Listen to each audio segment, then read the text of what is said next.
Hello, family. Mike Scholes here, and welcome to another ministry moment with Major Mike on the mic. So, check it out. I'm dressed up all fancy. Why? Well, I'm about to head out to a Memorial Day ceremony. I'm sure it's the first of many that will happen here and, of course, around the nation as we enter Memorial Day weekend. But Memorial Day weekend always brings me to a moment of reflection, especially around the events of King David becoming king. And you can find the account in 2 Samuel chapter 1. I actually think it starts around verse 11. But if you don't know the story, it goes like this. Basically, Israel has a king, King Saul. King Saul has a son named Jonathan, and Jonathan happens to be best friends with David. Now, if you're wondering why that name sounds familiar, it's because it's the David, as in David, king of Israel, as in David and Goliath, David. It's a powerful passage because what happens is actually King Saul and Jonathan, David's best friend, both die in battle.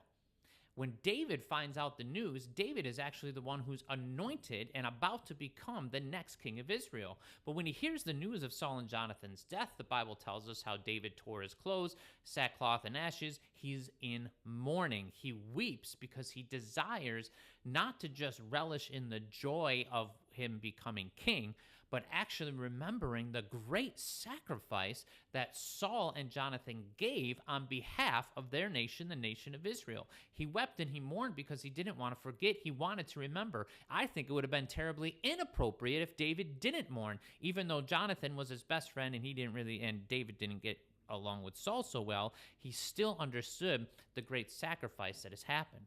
As we enter this weekend, we remember our comrades, our fellow soldiers and airmen and all the things, despite all the friendly competition that happens across the branches, everyone who willingly gave their life for the sake of our nation. I do believe that we live in the greatest nation on earth, and I'm very happy and proud of that nation in a good and godly way. I think the nation does good things, and I think we enjoy great freedoms that no other nation has.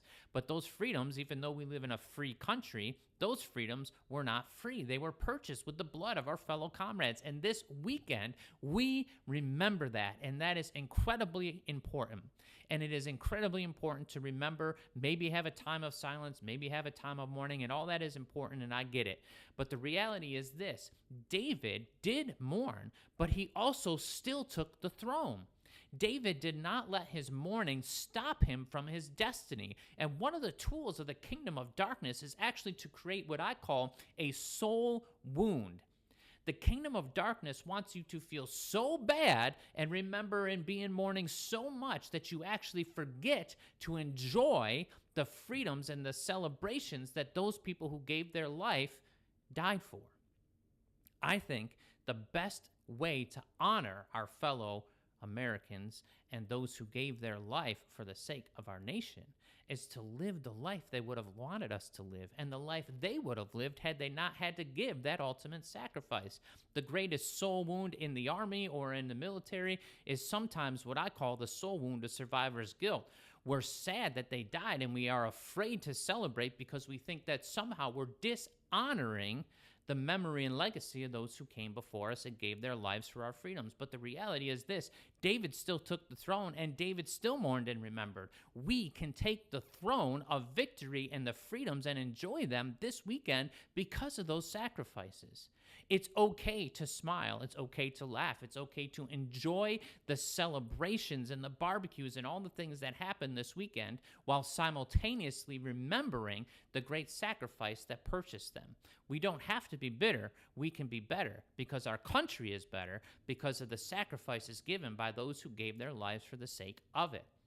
In this sense, it's the same way with Christianity. Christ died for us, and he deserves the reward of his suffering. There are many soldiers, airmen, and all those things from all the branches who gave their lives for our freedoms, and they deserve the reward of their sufferings, and that is for us to enjoy the country they so willingly gave their lives for. So as we enter this weekend, remember, that's important. Mourn, that's important. Remember, see how I said it twice? Very important. But don't be afraid to smile, because the joy that we have is because of the sacrifice that they gave. And the joy in the Lord that we have is because of the sacrifice that he made.